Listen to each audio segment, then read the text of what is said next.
বিশ্বনবী এক সাহাবীরে যাকাতের টাকা উত্তোলনের জন্য পাঠালেন। বিশ্বনবীর সিস্টেম ছিল প্রতি বছর যাকাতের টাকা তোলার জন্য বিভিন্ন এলাকায় সাহাবীদেরকে পাঠাতেন।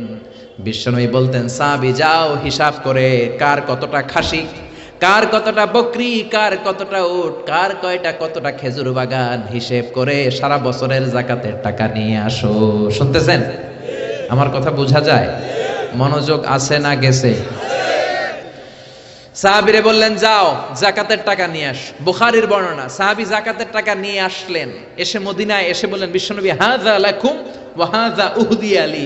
ও নবী, এইটা যাকাতের টাকা আর এটা আমারে বকশিশ দিছে। কি দিছে?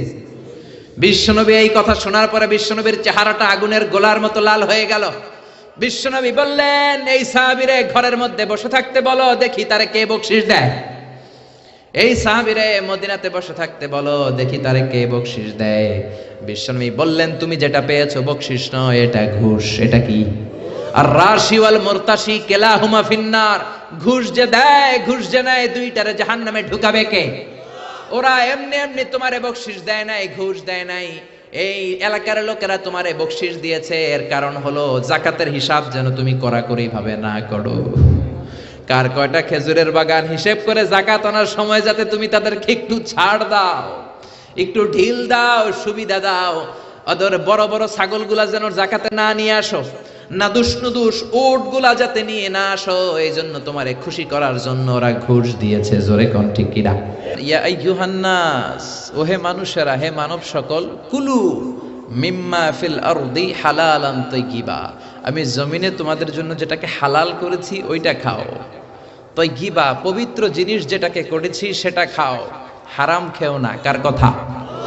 নাকি আজারি সাহেবের কথা, নাকি খতিব সাহেবের কথা? কার কথা? রব্বুল আলামিন বলেন, ইয়া আইয়ুহান নাসু কুলু মিম্মা ফিল আরদি হালালান তাইয়্যিবা। ও দুনিয়ার মানুষেরা শোনো শোনো, এই জমিনে যেটাকে হালাল করে দিলাম, এই জমিনের মধ্যে আমি আল্লাহ যেটাকে পবিত্র করে দিলাম, শুধু হালালটা খাবা, পবিত্রটা খাবা, হারামটা খাওয়া যাবে না। ঠিক কি না? ওয়ালা তাত্তাবিউ খুতুওয়াতিশ শাইতান, খবরদার শয়তানের পদাঙ্ক অনুসরণ করো না, কারণ ইন্নাহু লাকুম আদুউম মুবিন। শয়তান হলো তোমাদের প্রকাশ্য দুশমন। ঠিক কি না? তাহলে আল্লাহ যা বলেন সেরেফ কথা বলেন, সিধা কথা বলেন। কথা যত সিধা তত অসুবিধা। আমরা যারা সোজা সাপটা কথা বলি আমাদের বিপদ খুব বেশি। অনেক জায়গায় আমাদেরকে কথা বলতে দেয়া হয় না, ওই যে সিধা কথা। তো বিশ্বনবীর কথা আর আল্লাহর কথা হচ্ছে সিধা, কোনো ফাঁকফোকর রেখে নবী আর আল্লাহ কথা বলেন না। চিল্লা এখন ঠিক কিনা? আল্লাহ সিধা বলে দিলেন, যা খাইবা জমিনে হালাল খাইবা, হারাম খাবা না। হালালের সাথে সম্পর্ক গড়বা, হারামের সাথে মুমিনের সম্পর্ক থাকতে পারে না। ঠিক কিনা? এজন্য আজকের মাহফিলে আমাদের স্লোগান হোক, আমরা হালাল খাবো। কি খাইবেন? জোরে বলেন, জোরে বলেন। আর আমরা হারাম থেকে বেঁচে থাকবো। রাজি আছেন? বাঁচি আর মরি হালাল খাবো, পেটে যেটা ঢুকাবো হালাল খাবো। আমার পুরো জীবনটাই আমি সাজাবো হালাল দিয়ে। কি দিয়ে? মুমিনের সাথে হারামের কোনো সম্পর্ক নাই। কিন্তু বাংলার জমিনের মুসলমানদের জীবনের দিকে, কর্মকাণ্ডের দিকে যদি নজর করে তাকাই, তাহলে দেখবো আমরা দুই হাতে কামাই। আমরা হালালও খাই, হারামও খাই। হারাম বড় মিষ্টি লাগে। ঠিক কি না? হালালও খাই, হারামও খাই। তো আপনি যদি মুমিন হিসেবে নিজেরা দাবি করেন, আপনি কি দুই হাতে এরকম করতে পারবেন? না, আপনি ডান হাতে হালালটা নিয়ে খাবেন। কথা বুঝতে পেরেছেন? এজন্য হারাম খাওয়া যাবে না, হালাল খেতে হবে। মুসলমান নিজেকে যদি মুসলমান বলে দাবি করো, হালাল খাবা। কিন্তু আমাদের জীবনের দিকে যদি আমরা একটু নজর করি, আমরা হালাল যেমনি খাই, এট দ্য সেম রেটে হারামও খাই। খাই কি খাই না? আমরা সুদ খাই, হালাল না হারাম? জোরে বলতে হবে। ঘুষ খাই, হালাল না হারাম? যৌতুক খাই, মদ খাই, আমানতের টাকা খাই, ত্রাণের কম্বল খাই, মসজিদের টাকা খাই, রাস্তার বালি, ইটা, সিমেন্ট, এমনকি ব্রিজের ঢালাইয়ের রডও খাই। বাংলাদেশের ব্রিজ ভেঙে যায়, যে দেখা যায় ওখানে রড নাই, আছে কি? তার মানে রড খেয়ে ফেলছে। এত ক্ষুধা, এরা রড খেয়ে ফেলে। ঠিক কিনা? ঘুষ আর দুর্নীতি আমাদের রন্ধ্রে রন্ধ্রে। বাংলাদেশের সরকারি এমন কোন অফিস পাবেন না যে অফিসের ভিতরে ঘুষ নাই। কি নাই? ঘুষ নাকি বুশ?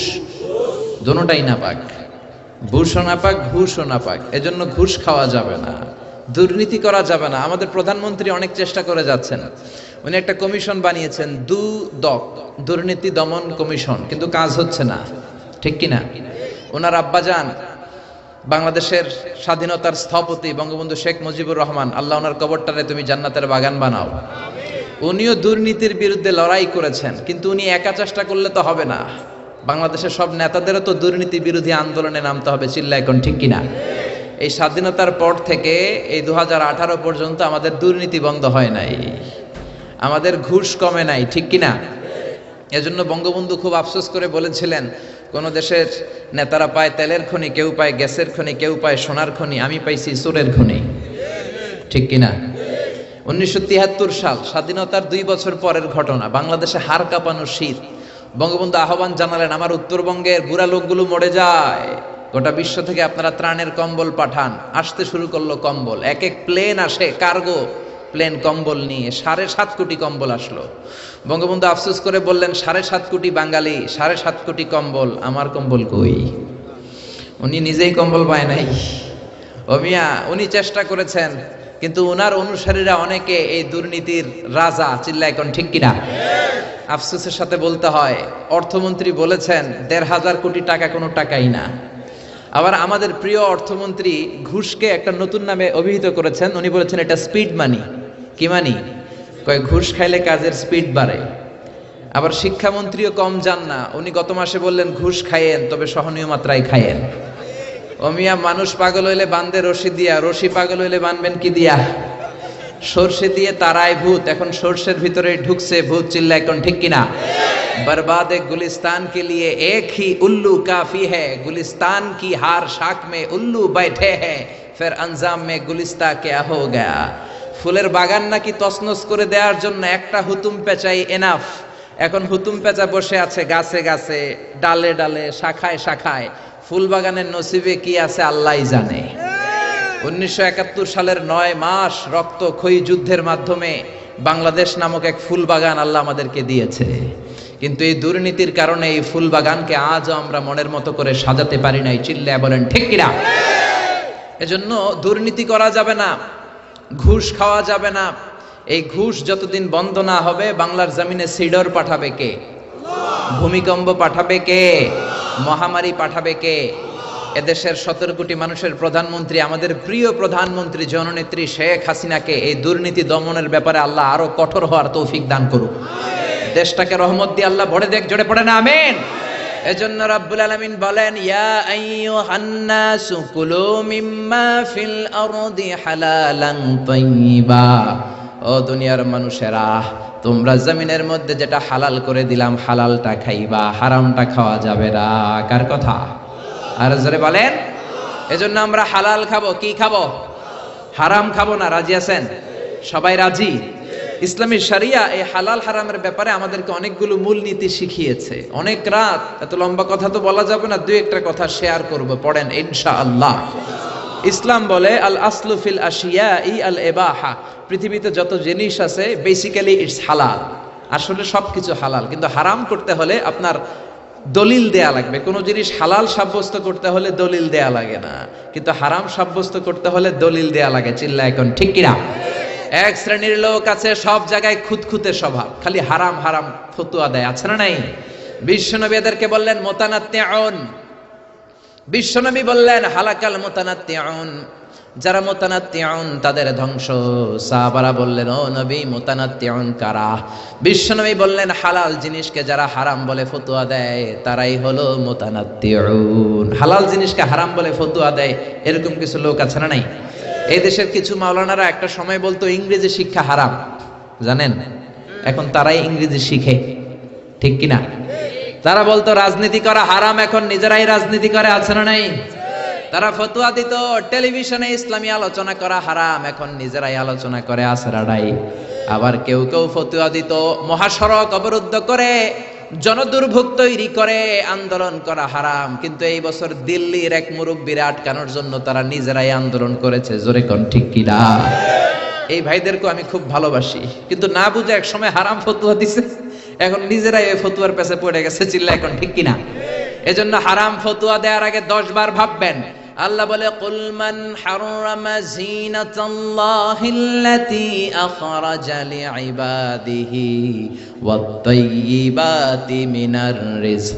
এই জমিনের মধ্যে আমি রব্বুল আলামিন যেটাকে হালাল করে ঘোষণা দিলাম ওই জিনিসকে হারাম বলে ফতোয়া দেয় কার এত সাহস আছে? আল্লাহু আকবার। তাহলে পৃথিবীতে যা আছে সব হালাল, অল্প কয়েকটা জিনিস ছাড়া। হালাল হচ্ছে ব্যাপক, হারাম হচ্ছে সীমিত। আপনার জীবনের চাহিদা মেটানোর জন্য আপনি হালাল দিয়ে চাহিদা মেটাতে পারবেন, হারামের দিকে যাওয়াই লাগবে না। চিল্লা এখন ঠিক কিনা? আল্লাহ পবিত্র কোরআনুল কারীমের মধ্যে যত জায়গায় হালালের ঘোষণা দিলেন ব্যাপক ভাবে দিলেন। আল্লাহ বললেন উহিল্লাত লাকুম বাহিমাতুল আনআমি ইল্লা মা ইউতলা আলাইকুম। এই জমিনের মধ্যে 4 পাওয়ালা যত জন্তু আছে সবগুলোকে আমি খাওয়া তোমাদের জন্য হালাল করলাম, হাতে গোনা অল্প কয়েকটা ছাড়া। সুবহানাল্লাহ। তাহলে হালাল হচ্ছে আনলিমিটেড, হারাম হচ্ছে লিমিটেড। হালালের পরিধি ব্যাপক, হারাম অল্প। আচ্ছা বুঝে শুনে উত্তর দেন, হারাম যদি ব্যাপক হইতো, বেশি হইতো, আমরা বাঁচতে পারতাম? জোরে বলেন। এই জন্য আমাদের সহজীকরণের জন্য হালালকে আল্লাহ বাড়িয়ে দিল, হারামকে আল্লাহ কমিয়ে দিল। ইসলাম হলো সহজ, আদ-দীনু ইসরুন লা উসরা ফি। এজন্য বিশ্বনবী বলেন ইয়াসসিরু ওয়ালা তুআসসিরু। ইসলামকে সহজ করে মানুষের সামনে উপস্থাপন করবা, ইসলামকে কঠিন করে মানুষের সামনে পেশ করো না। বাশশিরু ওয়ালা তুনাফিরু। মানুষকে দিনের দিকে ডাকো, দিন থেকে মানুষকে ভাগিও না। ঠিক কি না? বিশ্বনবী মুআয ইবনে জাবালকে ইমাম বানালেন। সাইয়েদনা মুআয ইবনে জাবাল বিশ্বনবীর সাহাবী, ইমামতির চান্স পেয়ে উনি মাগরিবের নামাজে সূরা বাকারা পড়া শুরু করলেন। কোন সূরা? বড় না ছোট? কত বড় সূরা! উনি মাগরিবের নামাজে এটা বললেন, এশার নামাজে পরে আলী ইমরান। যে এলাকায় ওনার ইমাম বানায় পাঠানো হয়েছে ওই এলাকার সাহাবীর হলো কামলা সাহাবী। কি সাহাবী? কৃষক সাহাবী। সারাদিন কাজ করে মাগরিবের নামাজে যখন দাঁড়াইছে দেখে ইমাম সাহেব সূরা বাকারা দিয়ে ধরছে। কোন সূরা দিয়ে? এক সাহাবী নামাজ থইয়া দিছে দৌড়। বারান্দায় যে নামাজ পড়ে বিশ্বনবীর কাছে বিচার দিলেন, ইয়া রাসূলুল্লাহ এমন ইমাম বানাইছেন, ওই ইমাম তো মাগরিব পরে বাকারা দিয়া। কোন সূরা দিয়া? বিশ্বনবী সাইয়েদনা মুআজকে ডাকলেন, ধমক দিয়ে বললেন আফাত্তানুন আনতা ইয়া মুআজ। ও মুআজ, তুমি কি সমাজের মধ্যে ফিতনা ছড়াও নাকি? বাশশিরু ওয়ালা তুআসসিরু, বাশশিরু ওয়ালা তুনাফিরু। মানুষকে দিনের দিকে ডাকবা, দিন থেকে মানুষকে ভাগাবা না। ইসলামকে সহজ করে উপস্থাপন করবা, ইসলামকে কঠিন করে উপস্থাপন করো না। সুবহানাল্লাহ। ইসলাম সহজ। আমরা রাতে যে নামাজটা পড়ি সর্বশেষ, এই নামাজটার নাম কি? এশা। আর রাতের যে খাবারটা আমরা খাই এটারে আরবিতে বলে আশা। রাতের শেষ নামাজরে বলে এশা, আর রাতের খাওয়ান রে কয় আশা। বিশ্বনবী বলেন ইদা জা আল এশা ওয়াল আশা। রাতের খাবার, রাতের নামাজ, এশার নামাজ দুইটা যদি একসাথে আসে, ফাকদ্দিমুল আশা ক্বাবলাল এশা। রাতের এশার নামাজের আগে আগে খাবারটা খাও, তারপরে আল্লাহর কাছে নামাজে দাঁড়াবা। সুবহানাল্লাহ। কত সহজ ইসলাম। এশার আজান হইছে আর বিরিয়ানি চলে আসছে, আগে কি করবেন? নামাজে যাবেন না, আগে বিরিয়ানি খান। কারণ বিরিয়ানি থুইয়া নামাজে দাঁড়াইলে বিরিয়ানির কথা মনের ভিতরে আসে না নাই?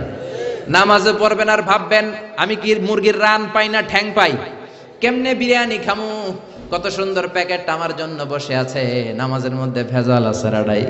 কি সুন্দর ইসলাম। আগে গরম গরম বিরিয়ানি আসছে, বিরিয়ানি খাও, এরপরে নামাজ পড়ো, কবুল করে নিবে কে?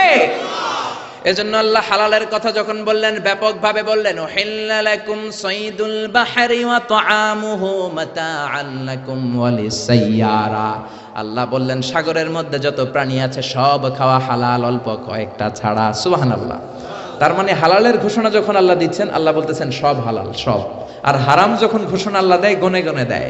আল্লাহ বললেন হুররিমাত আলাইকুম উম্মাহাতুকুম ওয়া বানাতুকুম ওয়া খাওয়াতুকুম ওয়া আম্মাতুকুম ওয়া খালাতুকুম। আল্লাহ বললেন তোমাদের মায়েদেরকে বিয়ে করা হারাম, মেয়েদেরকে বিয়ে করা হারাম, বোনদেরকে, খালাদেরকে, ফুফিদেরকে বিয়ে করা হারাম। এরকম গনে গনে 14 জন নারীকে বিয়ে করা হারাম। কয়জন? কিন্তু বিয়ে করা হালাল কয়জন নারী? কোটি কোটি। আপনি আর আরব দেশের মেয়ে বিয়ে করতে পারেন, সৌদি বিয়ে করতে পারেন, বাংলাদেশে বিয়ে করতে পারেন, সাদা মেয়ে বিয়ে করতে পারেন, কালো মেয়ে বিয়ে করতে পারেন। তার মানে কোন নারী বিয়ে করা হালাল ওইটার কোনো সীমা নাই, এটা আনলিমিটেড। কিন্তু হারাম হাতে গোনা। চিল্লা এখন সুবহানাল্লাহ। তার মানে আল্লাহ হালালকে করলেন ব্যাপক, হারামকে করলেন সীমিত। আবার বললেন কি কি খাইতে পারবা না, হুররিমাত আলাইকুমুল মাইতাতু ওয়াদ-দামু ওয়া লাহমুল খিনজির, শুকর খাওয়া যাবে না, মরা প্রাণী খাওয়া যাবে না, লটারির টাকা খাওয়া যাবে না, সুদ খাওয়া যাবে না, ঘুষ খাওয়া যাবে না। কি কি খাওয়া যাবে না, কি কি খাওয়া হারাম, এটা আল্লাহ গুনে গুনে বললেন। আর কি কি খাওয়া যাবে এটা আল্লাহ গুনে বলে নাই, আল্লাহ বলে দিলেন সব খাওয়া হালাল, হাতে গোনা কয়েকটা ছাড়া। চিল্লা এখন সুবহানাল্লাহ। আবার আল্লাহ হারাম বলে চুপ থাকে নাই। যখন ইসলাম কোন জিনিসকে হারাম বলে ঘোষণা দিয়েছে, তার বিকল্প একটা বলেছে, অল্টারনেটিভ একটা বলেছে। আল্লাহ যদি হারাম বলে চুপ থাকতো আমাদের জন্য কঠিন হয়ে যেত। বুঝতে পেরেছেন? হারাম ফতুয়া দিয়ে ইসলাম বসে থাকে নাই, কি করেছে? বিকল্প একটা রাস্তা দেখিয়ে দিয়েছে। কি রাস্তা? ইসলাম বলল সুদ খাওয়া হারাম। আমরা বললাম আল্লাহ সুদ যদি হারাম হয় চলবো কেমনে? আল্লাহ বলল চিন্তা করিস না, ব্যবসা করা তোদের জন্য হালাল। ওয়া হাল্লাল্লাহুল বাইআ ওয়া হাররামার রিবা। আল্লাহ সুদকে হারাম করে চুপ থেকে যান নাই, আল্লাহ বলে দিয়েছেন ব্যবসা করা তোমাদের জন্য হালাল। সুবহানাল্লাহ। আবার আল্লাহ বললেন জিনা করা হারাম। আমরা বললাম আল্লাহ বিকল্প কি রাস্তা আছে? আল্লাহ বললেন বিয়ে করা হালাল। সুবহানাল্লাহ কইবেন না? সুদকে হারাম করে ব্যবসারে হালাল করে দিলেন, জিনাকে হারাম করে দিয়ে বিয়ে করাকে হালাল করে দিলেন। আবার আল্লাহ বললেন মদ খাওয়া তোমাদের জন্য হারাম। আমরা বললাম আল্লাহ মদ যদি না খাই শীতের রাতে হাত পাকে গরম করব কিভাবে? প্রচন্ড শীতে হাত পা ঠান্ডা হয়ে যায়। আপনি যদি সাইবেরিয়াতে যান, নরওয়েতে যান, স্ক্যান্ডিনেভিয়ান কান্ট্রিগুলোতে যান, সবগুলো দেশের লোক রাতে মদ খায়। -25 শীত, হাত বরফ হয়ে যায়, মদ না খেয়ে বাঁচতে পারে না। আমরা বললাম আল্লাহ মদ আপনি হারাম করলেন, বিকল্প কি আছে? শীতের রাতে হাত পা ঠান্ডা হয়ে যায়, গরম করব কিভাবে? আল্লাহ বললেন গোলাম মদকে আমি হারাম করলাম চিন্তা নাই, কিন্তু মধু খাওয়া তোমাদের জন্য হালাল করে দিলাম। মদ খাওয়া হারাম, মদ খেলে শরীর গরম হয়, মদের বিকল্প দিলেন মধু। মধু এক গ্লাস খাইয়া দেখেন শীতের রাতে পুকুরে নামা লাগবে। চিল্লা এখন ঠিক কি না? আবার আল্লাহ বললেন ঢোল বাজানো হারাম। ইসলাম কত সুন্দর! হারাম বলে চুপ থেকে বসে থাকেন নাই, হারাম ঘোষণা দেওয়ার পরে বিকল্প রাস্তাও আছে রাড়াই। ইসলাম বলে ঢোল বাজানো হারাম। আমরা বললাম আল্লাহ ঢোল বাজালে যদি গুনাহ হয় কি বাজাবো? আল্লাহ বললেন ঢোল বাজানো হারাম কিন্তু দফ বাজানো হালাল। সুবহানাল্লাহ। ঢোলের দুই দিক আটকানো, বাজালে নেফাকি তৈরি হয়, কিন্তু দফের একদিক আটকানো একদিক খোলা। বিশ্বনবী বললেন বুইসতু আন উকাসসিরাল মাজামির, ঢোল বাদ্য বংশী হারমোনিয়াম এগুলো ভেঙে মাটির সাথে ঘুরিয়ে দেওয়ার জন্য জামিনে আমারে পাঠিয়েছে কে? যেই নবী ঢোল বাদ্য ভাঙার জন্য আসলেন ওই নবীর উম্মতেরা ঢোল বাজায় কি বাজায় না? বাংলা মায়ের একতারা সুর কতই ভালোবাসি, তোরা বাজারে ঢোল বাজারে বাসি। আছে না নাই? জোরে কন তো ঢোল বাজানো যাবে? জোরে বলেন। ঢোল বাজানো যাবে না, লালনের গান গাওয়া যাবে না, মরমী সঙ্গীত গাওয়া যাবে না, বাউলের গান গাওয়া যাবে না। যেই গানের মধ্যে ঢোল থাকে ওই গান মুসলমানেরা গাইতে পারে না। বারি সিদ্দিকীর সব গানগুলো গাওয়া যাবে না। বারি সিদ্দিকীর গানের জন্য পোলাপান পাগল। আছে না নাই? আমি একটা জিন্দা লাশ, কাটিস না রে জংলারে বাস, আমার লাইগা 3.5 হাত কবর খুঁড়িস নাই, আমি পীড়িতের নলে পোড়া, মরার পরে আমায় পুরিস না। আছে না নাই? এজন্য এই সমস্ত গানগুলো যুবকেরা গাওয়ার ক্ষেত্রে সাবধান। দেখো বারি সিদ্দিকী তোমাদের কি শিখায়। গানের প্রথম লাইনে বলল আমার জন্য কবর খুঁড়িস না, দ্বিতীয় লাইনে বলে আমার শ্মশানে আগুনে পুরিস না। ও মিয়া মুসলমান রে আগুনে পুড়ে নাকি কবরে শোয়ায়? তো এক গানের মধ্যে যদি দুই ধর্মের কথা থাকে ওই গান গাওয়া যাবে নাকি? জোরে বলেন গাওয়া যাবে? এজন্য খবরদার, আমাদের কালচার ইউনিক, আমাদের সঙ্গীত অঙ্গন ইউনিক। বিশ্বনবী মক্কা থেকে হিজরত করে যখন মদিনায় আসলেন, মদিনার লোকেরা সানিয়াতুল ওয়াদা নামক জায়গার মধ্যে দাঁড়িয়ে রইলেন। বিশ্বনবী ধুধুমরু প্রান্তর মক্কা থেকে মদিনায় যখন আসলেন, হাজার হাজার লোক দেখলেন বিশ্বনবী আসতেছে। মদিনার আবাল বৃদ্ধ বনিতা, ছোট্ট থেকে যুবকেরা, যুবক থেকে বৃদ্ধরা দফ হাতে নিয়ে নিল। ঢোল নেয় নাই, কি নিয়েছে? ঢোলের দুই দিক আটকানো, দফের একদিক আটকানো একদিক খোলা। ছোট্ট ছেলেরা, মেয়েরা, যুবক যুবতীরা, বৃদ্ধ বৃদ্ধারা দফ বাজাতে শুরু করলো আর বিশ্বনবীরে ওয়েলকাম দিল। তলাআল বাদরু আলাইনা মিন সানিয়াতিল ওয়াদা ওয়াজাবা শুকরু আলাইনা মাদাআ লিল্লাহি দা আইয়ুহাল মাবউসু ফিনা جئت من أمر المطاع جئت شرفت المدينة مرحبا يا خير دا الله أكبر কত সুন্দর ইসলাম! ইসলাম বলল ঢোল বাজানো হারাম, দফ বাজাও, জিনা করা হারাম, বিয়ে করো, মদ খাওয়া হারাম, মধু খাও, সুদ খাওয়া হারাম, ব্যবসা করো। সুবহানাল্লাহ। আপনার যে চাহিদা, আপনার বিনোদন তো মিটাইতে হবে। এজন্য ইসলাম বলে দফ বাজাও, ঢোল বাজাবা না, হারমোনিয়াম বাজাবা না। মুসলমানদের গান হবে কোরআনের গান, মুসলমানদের গান হবে ইসলামের গান, মুসলমানদের গান হবে নামাজের গান, ঠিক কি না? সালাতে কায়েম করো, সালাতে কায়েম করো, হবে সম্মানী তুমি, হবে জান্নাতি তুমি, হবে সম্মানী তুমি, হবে জান্নাতি তুমি। দিবে কাল হাসরে শীতল ছায়া আরশে আজিম, রাব্বিয়াল আলা রাব্বিয়াল আযীম। পড়েন আল্লাহু আকবার। এই গানগুলো গাইলে অন্তরের ঈমানকে তাজা করে দেয় কে? কোরআনের জন্য, ইসলামের জন্য দিলটারে নরম করে দেয় কে? এই জন্য ইসলাম যখন কোন জিনিসকে হারাম বলেছে, হারাম বলে ইসলাম চুপ থাকে নাই, বিকল্প রাস্তাও আছে না নাই? আবার ইসলাম বলে আল হালালু ফীহি বারাকা গায়রাল হারাম, হালালের মধ্যে বরকত আছে, হারামে কোনো বরকত নাই। বিশ্বাস হয়? কথা কয় না। হালালে বরকত আছে না নাই? হারামে কোনো বরকত আছে? হাজার কোটি টাকা কামায়, দুই হাতে কামায়, সুদ খায়, ঘুষ খায়, প্রতি মাসে ওই লোকের ইনকাম 1 কোটি টাকা, কিন্তু মাস শেষে পকেটে 1 টাকাও নাই, আছে না নাই? আরো ব্যাংকের ঋণ, ব্যাংকের লোন দেওয়ার জন্য ঘরে থাকতে পারে না, পলায়ে থাকে। কিন্তু আমার রিকশাওয়ালা প্রতি মাসে কামাই 7,000 8,000, 7,000 টাকা কামাই, 5টা ছেলে 3টা মেয়ে, সারা মাস খাওয়ার পরে ওই রিকশাওয়ালার পকেটের ভিতরে 500 টাকা থাকে। সুবহানাল্লাহ কইবেন না? এর কারণ ওর ইনকাম তো হালাল, হালালে বরকত ঢুকাই দিছে কে? বুঝে শুনে উত্তর দেন তো, গরু খাওয়া হালাল না হারাম? কুকুর খাওয়া শিওর? শিওর সবাই? সন্দেহ নাই তো? গরু খাওয়া হালাল। প্রতিদিন বাংলাদেশে গরু জবাই হয় না কুকুর জবাই হয়?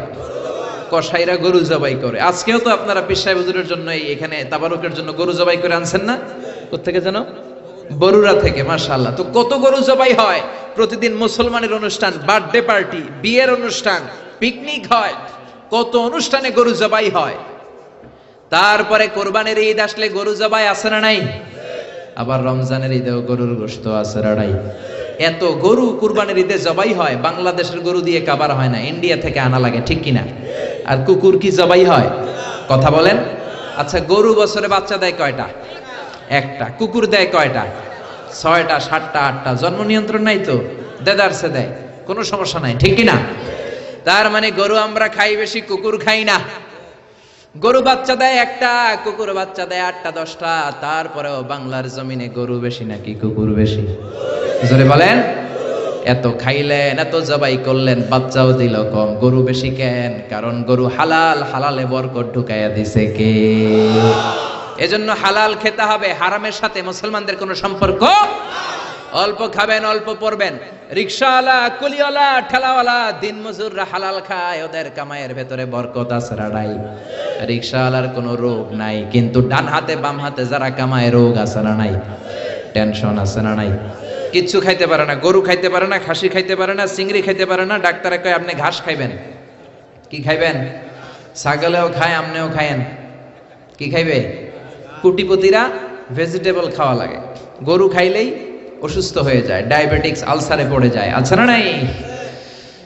কিচ্ছু খাইতে পারে না, রাতে ঘুম আসে না, 1 ঘন্টা ঘুমানোর জন্য 3-4টা ট্যাবলেট খেয়ে ঘুমায়। এরকম কোটিপতি কুমিল্লাতে আছে না নাই? জোরে বলেন। ঘরে শান্তি নাই, বিবি করে পরকিয়া, মেয়েও কথা শোনে না, পোলাটাও রংবাজ, আছে না নাই? কিন্তু আমার রিকশাওয়ালা ভাই, কুলিওয়ালা ভাই, ঠেলাওয়ালা ভাই গরু খেতে পারে, খাসি খেতে পারে, চিংড়ি খেতে পারে, তার কোনো সমস্যা নাই। হজম করায় দেয় কে? প্রত্যেকটা রিকশাওয়ালার 6 প্যাক আছে না নাই? 4 প্যাক আছে না নাই? 6 প্যাক বুঝেননি? ইয়াং ছেলেরা বুঝবে। 6 প্যাক বুঝো না তোমরা? জিমনেশিয়ামে যায়া ব্যায়াম করে 6 প্যাক বানায়, 5,000 করে টাকা দেয়া লাগে জিমনেশিয়ামে, তারপরে এইটা খায় না ওইটা খায় না। কিন্তু আমার রিক্সাওয়ালা ন্যাচারালি 6 প্যাক। চিল্লা এখন ঠিক কি না? যেটা খায় ওইটাই হজম, রাতে ঘুমের সমস্যা নাই, টেনশন নাই। রিক্সাওয়ালার যেখানে রাইত ওইখানেই। রিক্সানার বিছালায় মাথা লাগতে দেরি, ওর নাক ডাকতে, ওর নাকের ডাকের আওয়াজে ট্রাকের ইঞ্জিনও ফেল। সুবহানাল্লাহ কইবেন না? রিক্সাওয়ালা নিজেও নামাজে যায়, ছোট্ট ছেলেটাও নামাজে যায়। রিক্সাওয়ালা ঘরে এসে দেখে বিবিটাও কোরআন তেলাওয়াত করে, ছোট্ট মেয়েটাও হেজাব করে, পর্দা করে, চেয়েও তেলাওয়াত করে। এরকম আসরাড়াই। এজন্য অল্প খাবেন, অল্প পড়বেন, অল্প জমাবেন। অল্পের ভেতরে তুষ্টি দিয়েছে কে? রহমত দিয়েছে কে? বরকত দিয়েছে কে? বিশ্বাস হয় মুসলমান? টাকা অনেক যদি হয়, অনেক পয়সা যদি হয়, তাহলে আপনি গাড়ি কিনতে পারবেন, বাড়ি কিনতে পারবেন, জমি কিনতে পারবেন, কিন্তু সুখ কিনা যায় না। টাকা দিয়ে সুখ পাওয়া যায়?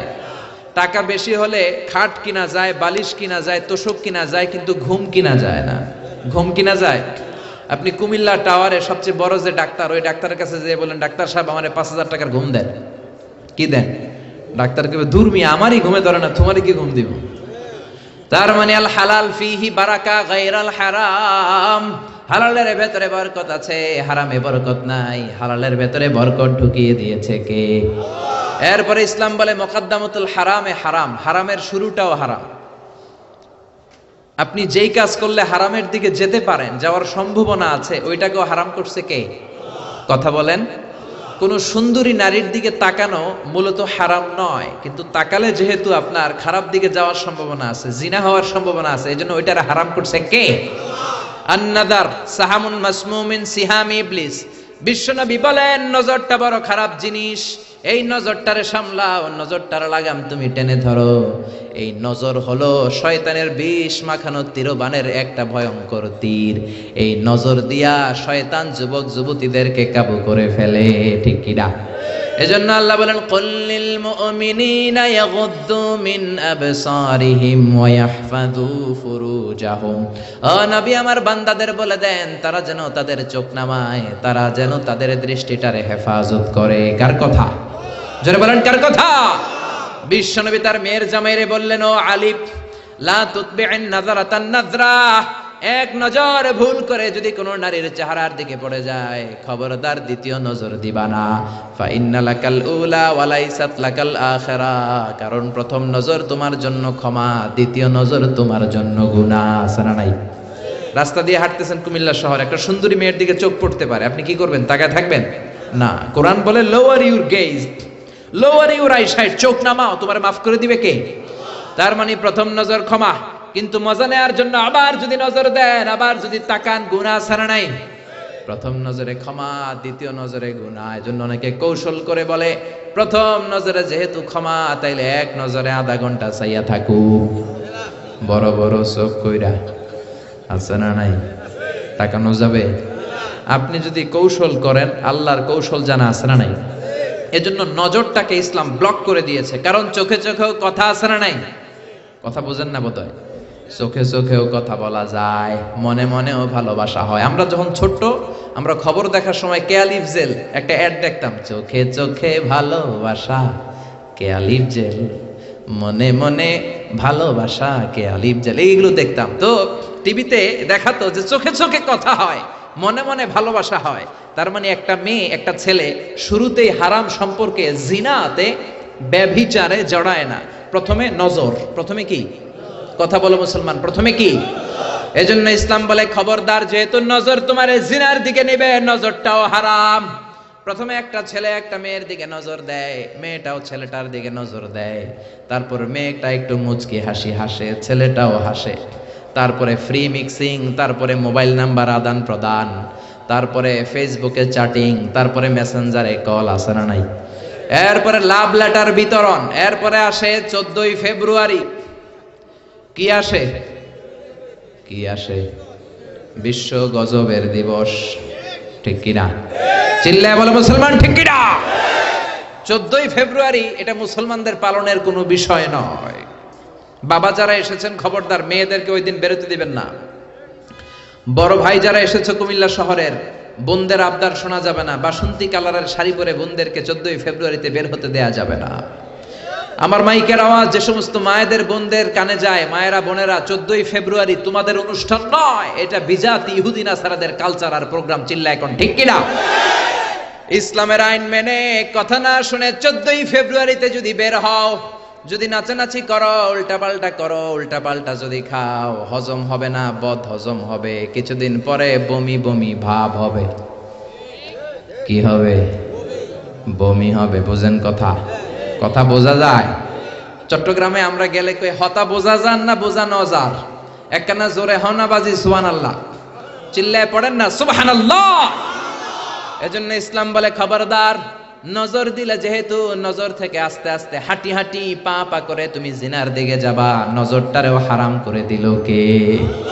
আবার ইসলাম বলে আল হিলাতু বিল হারামি হারাম, কৌশল করে হারাম খাওয়াটাও হারাম। কথা বুঝতে কষ্ট হচ্ছে? আপনি যদি হারাম খাওয়ার জন্য কৌশল করেন, ওইটারও হারাম করছে কে? বাংলাদেশে ঘুষের একটা সুন্দর নাম বাড়িয়েছে বর্তমানে, নাম হচ্ছে বকশিস। কথা কন, ঘুষের নতুন নাম কি? ঘুষরে বকশিস কইলি জায়েজ হয়ে যাবে? সচিবালয়ে চাকরি করে এক লোক আমার কাছে মাসালা জানতে আসছে, হুজুর আপনার বড় মানি আমি, তো কি করব? কয় হুজুর মাসালা। কি মাসালা? কয় হুজুর আমি ঘুষ খাই না। তো আপনি কি খান? কয় আমি বকশিস খাই। কি খাই? কই চাকরি করেন? কয় সচিবালয়ে। আমি কই সর্বনাশ, সচিবালয়ে বকশিস আসে কেমনে? কয় হুজুর আমি চাইয়া লই না, আমারে খুশি হইয়া বকশিস দেয় 5,000 10,000। আমি বললাম সচিবালয়ের সামনে তো আমি ল্যাংরা লুলা করে পরে থাকতে দেখি, ভিক্ষা করতে দেখি। ওরা ভিক্ষা করে, একটা টাকা দিয়া যান, আমি গরিব ইনসান, আখিরাতে সওয়াব পাইবেন পাহাড় সমান। একটা টাকা দিয়া যান, আমি গরিব ইনসান। আছে না নাই? দেখেন নাই মনে হয়? এ হাত নাই পা নাই, ছোট্ট একটা মানুষ গড়াগড়ি খায় আর কয় একটা টাকা দিয়ে যান। তো আমি বললাম আপনার সচিবালয়ের সামনে এরকম ল্যাংরা লুলা পড়ে পড়ে কান্দে, ওগরে মানুষ 5,000 টাকা বকশিস দেয় না কেন? ওদের হাতে 10,000 দেয় না কেন? তোরে দেয় কেন? তার মানে তুমি ওই লোকটারে সুবিধা দাও, তুমি অন্য মানুষের ফাইল আটকে রেখে ওই লোকটার ফাইল আগে বড় সাহেবের হাতে দাও। ঠিক কি না? কোন প্রজাতন্ত্রের কর্মচারী বকশিস খেতে পারে না। বকশিস বললে ওইটা জায়েজ হবে না, এটা ঘুষ। চিল্লা এখন ঠিক কি না? বিশ্বনবী এক সাহাবীরে যাকাতের টাকা উত্তোলনের জন্য পাঠালেন। বিশ্বনবীর সিস্টেম ছিল প্রতি বছর যাকাতের টাকা তোলার জন্য বিভিন্ন এলাকায় সাহাবীদেরকে পাঠাতেন। বিশ্বনবী বলতেন, সাহাবী যাও হিসাব করে কার কতটা খাসি, কার কতটা বকরি, কার কতটা উট, কার কয়টা কতটা খেজুর বাগান, হিসেব করে সারা বছরের যাকাতের টাকা নিয়ে আসো। শুনতেছেন? আমার কথা বোঝা যায়? মনোযোগ আছে না গেছে? সাহাবীরে বললেন যাও যাকাতের টাকা নিয়ে আস। বুখারীর বর্ণনা, সাহাবী যাকাতের টাকা নিয়ে আসলেন। এসে মদিনায় এসে বললেন বিশ্বনবী, হাযা লাকুম ওয়া হাযা উহদিয়া লি। ও নবী, এইটা যাকাতের টাকা আর এটা আমারে বকশিশ দিছে। কি দিছে? বিশ্বনবী এই কথা শোনার পরে বিশ্বনবীর চেহারাটা আগুনের গোলার মতো লাল হয়ে গেল। বিশ্বনবী বললেন, এই সাহাবীরে ঘরের মধ্যে বসে থাকতে বলো, দেখি তারে কে বকশিশ দেয়। এই সাহাবীরে মদিনাতে বসে থাকতে বলো, দেখি তারে কে বকশিশ দেয়। বিশ্বনবী বললেন, তুমি যেটা পেয়েছো বকশিশ নয়, এটা ঘুষ। এটা কি? আর রাশি ওয়াল মুরতাশি কিলাহুমা ফিন্নার। ঘুষ যে দেয়, ঘুষ যে নেয়, দুইটারে জাহান্নামে ঢুকাবে কে? ওরা এমনি এমনি তোমারে বকশিশ দেয় নাই, ঘুষ দেয় নাই। এই এলাকার লোকেরা তোমারে বকশিশ দিয়েছে, এর কারণ হলো যাকাতের হিসাব যেন তুমি কড়াকড়ি ভাবে না করো। কার কয়টা খেজুরের বাগান হিসেব করে যাকাত আনার সময় যাতে তুমি তাদেরকে একটু ছাড় দাও, একটু ঢিল দাও, সুবিধা দাও। ওদের বড় বড় ছাগলগুলা যেন যাকাতে না নিয়ে আসো, না দুষ্ণুদুষ উটগুলা যাতে নিয়ে না আসো, এই জন্য তোমারে খুশি করার জন্য ওরা ঘুষ দিয়েছে। জোরে কোন ঠিক কিনা? এই জন্য ঘুষকে আপনি বকশিশ লেভেল লাগাইলে জায়েজ হবে? কথা বলেন। সাইয়েদনা দাউদ আলাইহিস সালামের কণ্ঠ ছিল বড় চমৎকার। আকাবা উপসাগরের পাশে বসে জাবুর কিতাব তেলাওয়াত করতেন। আল্লাহ তাআলা আমাদের কোরআনে সূরা দিয়েছে 114টা। কয়টা? সবাই বলেন। কিন্তু জাবুর কিতাবে আল্লাহ সূরা দেয় নাই, দিয়েছে ছড়া। কি দিয়েছে? ছড়া গান, ইসলামী ছড়া গান 150টা। সাইয়েদনা দাউদ আলাইহিস সালাম আকাবা উপসাগরের পাশে বসে যখন জাবুর কিতাব তেলাওয়াত করতেন, সাগরের মাছগুলো সাগর ছেড়ে দিয়ে ডাঙ্গায় চলে আসতো। প্রতি সপ্তাহে শনিবার সাইয়েদনা দাউদ আলাইহিস সালাম সাগরের তীরে বসে তেলাওয়াত করতেন। আল্লাহ দাউদ আলাইহিস সালামের কওমের লোকদেরকে বললেন, ও দাউদ নবীর উম্মতেরা খবরদার, যেহেতু শনিবারে তোমাদের নবী তেলাওয়াত করে, শনিবারে সাগরের মাছগুলো সাগর ছেড়ে দিয়ে তীরে চলে আসে, শনিবারে মাছ ধরাকে আমি হারাম করে দিলাম। শনিবারে মাছ ধরা হারাম, খবরদার। দাউদ নবীর কওমের উম্মতের লোকেরা ভাবলো, আল্লাহ আমাদেরকে শনিবারে মাছ ধরতে নিষেধ করছে, এক কাজ করি, শনিবারে বেড়া দিয়ে রাখি, শনিবারে আটকায় রাখবো, মাছ ধরবো রবিবারে, শনিবারে ধরা যাবে না কারণ হারাম। শনিবারে ধরা কি? আল্লাহ কইছে, কে কইছে? কথা বুঝতেছেন? শনিবারে মাছ ধরা কি? তারা বললো শনিবারে মাছ ধরা হারাম, রবিবারে ধরবো, শনিবারে আটকে রাখবো, জাল দিয়ে আটকে রেখে রবিবারে মাছগুলো ধরবো। হারামকে কৌশল করে খাওয়ার জন্য পদ্ধতি অবলম্বন করলো। আল্লাহ বললেন, ফাকুনু কিরাদাতান খাসিন, আমি আল্লাহর কথাকে কৌশল করে হারামকে হালাল বানাতে চেয়েছো, যারা এই কৌশল করেছো তোরা সবগুলো অভিশপ্ত বানর হয়ে যা। মুহূর্তের মধ্যে রব্বুল আলামিন দাউদ আলাইহিস সালামের উম্মতের মধ্য থেকে এই বেয়াদবগুলারে বানর বানায়া দিলেন। এখন চিড়িয়াখানায়, বান্দরের জেলখানায় যে যখন বান্দর দেখেন, এগুলো সব দাউদ নবীর উম্মত, ক্যাঁ ক্যাঁ ক্যাঁ ক্যাঁ করে বানরগুলা, ঠিক কি না? বাদাম ঢিল ছুললে বোঝা যায় বান্দরের ভিতরে কত বান্দরামি আছে। চিড়িয়াখানায় গেছেন আপনারা? এগুলোর অধিকাংশই হচ্ছে দাউদ আলাইহিস সালামের কওম। তার মানে আপনি কৌশল করে হারামকে যদি খেতে চান, ওই কৌশলটাকে হারাম করেছে কে? আবার আমাদের বাংলাদেশে হিলা বিয়ে আছে না নাই? হিলা বিয়ে আছে না নাই? বুঝেন বুঝেন, স্ত্রীকে তালাক দেওয়ার পরে তালাক বাইনুনা যখন হয়ে যায়, ওই স্ত্রীকে নেয়ার জন্য প্ল্যান করে বুড়া মানুষের সাথে বিয়ে দিয়া এক রাত ঘর করাইয়া তালাক নিয়ে আবার ওই বউকে বিয়ে করে ঘরে আনে, এরকম আছে না নাই? বিশ্বনবী বললেন, এদের উপর আল্লাহ লানত। হারাম জিনিসকে খাওয়ার জন্য তুমি কৌশল করেছো, হারামকে খাওয়ার হালাল বানানোর কৌশলটারেও হারাম করলো কে? আমার অনেক ব্যবসায়ী ভাইরাও এই কৌশলগুলো করে, খবরদার। কৌশল করলে হারাম কখনো হালাল হয় না। অনেক ব্যবসায়ী ভাইদের মধ্যে এই সমস্যা। ছোটবেলায় এক গল্প শুনেছিলাম, এক গরু ব্যাপারী। কি ব্যাপারী? মনোযোগ নাই বোধ হয়, অনেক রাত হয়েছে তো শেষ করে দেই। শেষ করব, আরো কয়েক মিনিট শুনবেন। এক গরু ব্যাপারী প্রতিদিন গরু নিয়ে হাটে যাওয়ার আগে বউরে ডাকে বলে, এই বউ, তুই গরুর একটা দাম কহ। বউ বলে, কত দাম কমু? গরু ব্যাপারী কয়, 1 লাখ টাকা। গরু ব্যাপারী কয়, ঠিক আছে, কইলাম 1 লাখ টাকা। এবার বাজারে যাওয়ার পরে যেই গরু কিনতে আসে সবাই রে কয়, আজকে সকালেই একজন 1 লাখ টাকা দাম করে গেছে, আমি দেই নাই, আপনি আর 5,000 টাকা বাড়াই দিন, দিয়ে দিব, 10,000 টাকা বাড়াই দিন, দিয়ে দিব। এরকম কৌশল আছে না নাই? জোরে বলেন।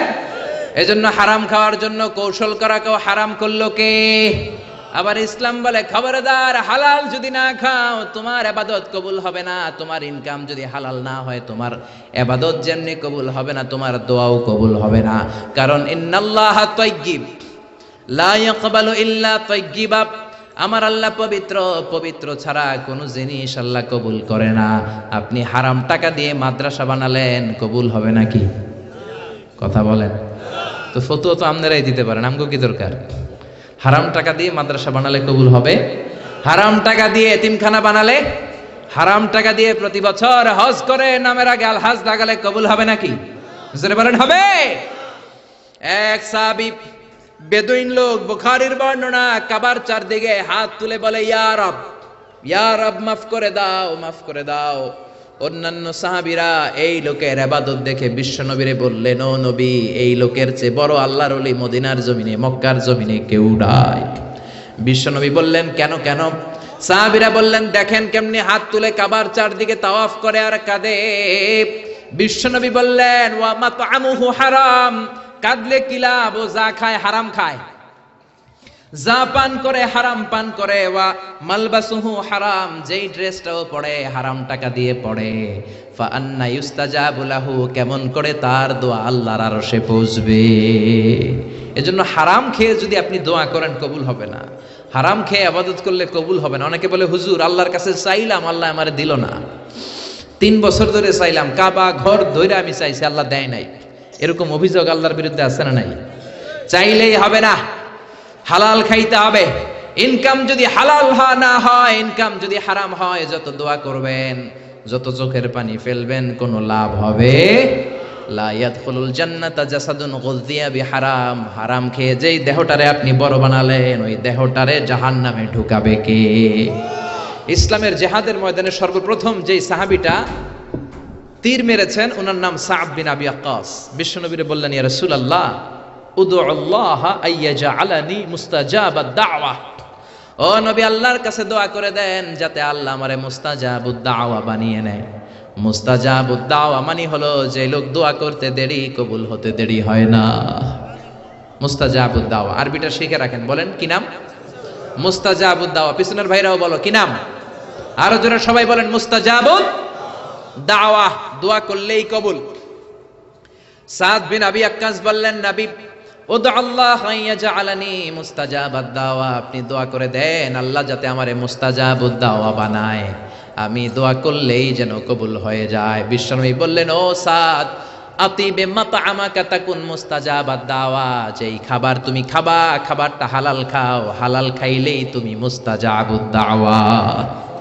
যেটা খাবা হালাল খাইবা, হালাল খাইলেই তোমার দোয়াকে কবুল করে নেবে কে? আবার কিয়ামতের ময়দানে 5টা প্রশ্নের উত্তর দেওয়া ছাড়া কোন বনি আদম পা নাড়াতে পারবে না।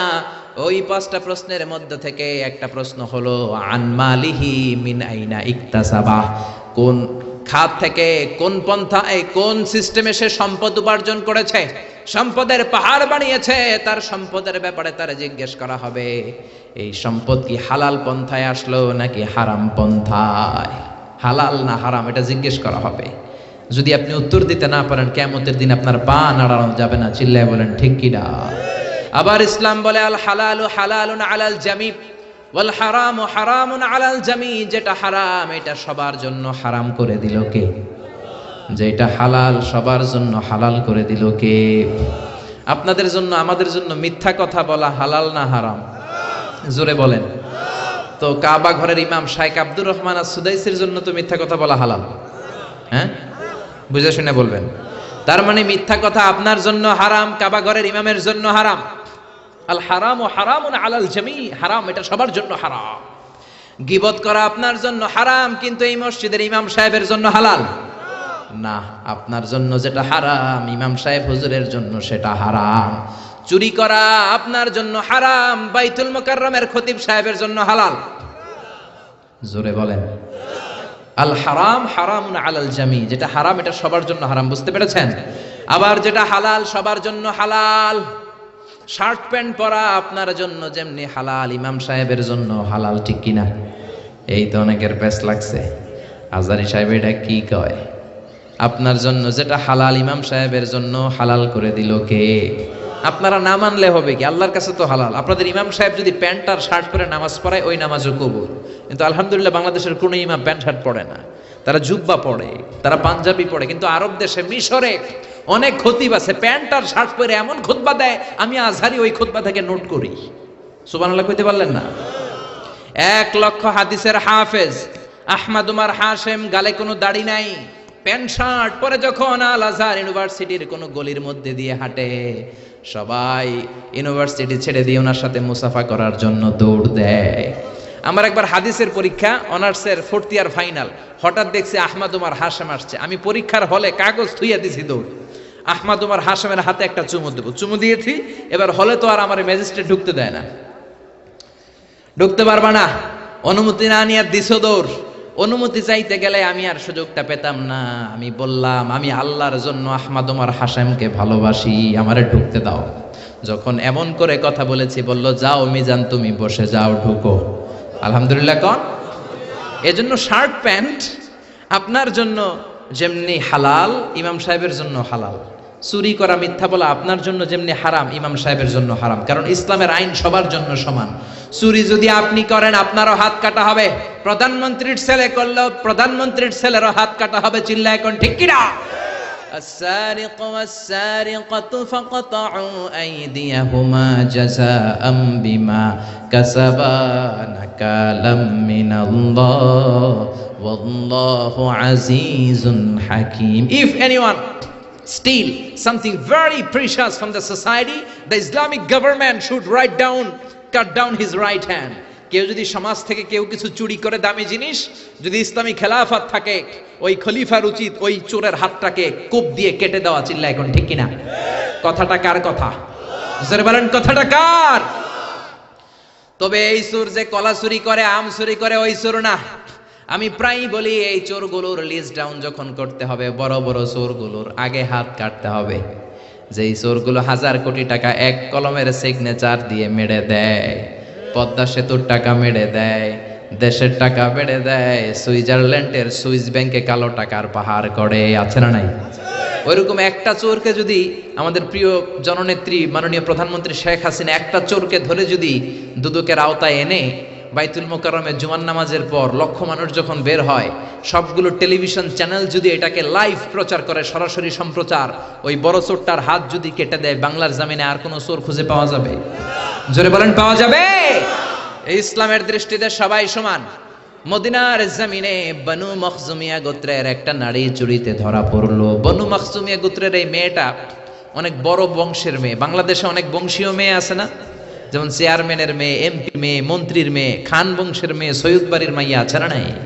ইসলাম বলে এসব সৈয়দ বাড়ি টৈয়দ বাড়ি আমার কাছে কিচ্ছু নাই, সবার জন্য আইন সমান। চিল্লা এখন ঠিক কিনা? ইসলাম বলে চেয়ারম্যানের মেয়ে, প্রধানমন্ত্রীর মেয়ে, কোনো কথা নাই, সবার জন্য আইন সমান। চিল্লা এখন ঠিক কিনা? তো বুখারীর বর্ণনা, বনু মখজুমিয়া গোত্রের এক মেয়ে চুরিতে ধরা পড়লো। তো চুরি করলে নিয়ম কি? কথা বলে না, হাত কেটে দাও। সাহাবীদের মধ্যে গুনগুন শুরু হয়ে গেল। সাহাবারা বলল, হায় হায়, বিশ্বনবী আল্লাহর জমিনে আল্লাহর আইন বাস্তবায়নের জন্য এত কঠোর, বিশ্বনবী তো ছাড় দিবে না, ওই মেয়েটার হাত কেটে দিবে। আর মেয়েটার হাত যদি বিশ্বনবী মদিনায় কেটে দেয়, মদিনায় মারামারি লেগে যাবে। কারো সাহস হয় না বিশ্বনবীর দরবারে যে কথা বলবে। বিশ্বনবী সব চাইতে ভালোবাসতেন বিশ্বনবীর পালক পুত্র যায়েদ বিন হারেসার ছেলে উসামাকে। উসামার উপাধি হলো হুব্বু রাসূলিল্লাহ, বিশ্বনবীর ভালোবাসা। সব সাহাবীরা উসামার কাছে যে ডেকে বলে, উসামা, বিশ্বনবী তোরে কলিজার চাইতে বেশি ভালোবাসে। সবাই মিলে অনুরোধ করলাম, তুই যা নবীর সামনে যে বল বিশ্বনবী যেন ওই সৈয়দ বাড়ির মেয়েটার হাত না কেটে দেয়। ওই বনু মখজুমিয়ার ভেরি প্রেস্টিজিয়াস এন্ড ডিগনিফাইড ফ্যামিলির মেয়ে, তো তার হাতটা যেন কেটে না দেয়, যদিও চুরিতে ধরা পড়ছে। ওসামা যে বললেন, নবী আপনি হাত কেটে দিয়েন না। এই কথা শুনে বিশ্বনবীর চেহারাটারে আগুনের গোলার মতো লাল করে দিল কে? বিশ্বনবী বললেন, ওসামা, কেমন করে এই সাহস তোর বুকের মধ্যে হলো? চুরি করার পরে এই চুন্নি নারীর ব্যাপারে আমার কাছে এসে সাফাই গাস। লাও সারাকাত ফাতিমা বিনতে মুহাম্মাদিন সারাকাত লাকাতা মুহাম্মাদুন ইয়াদাহা।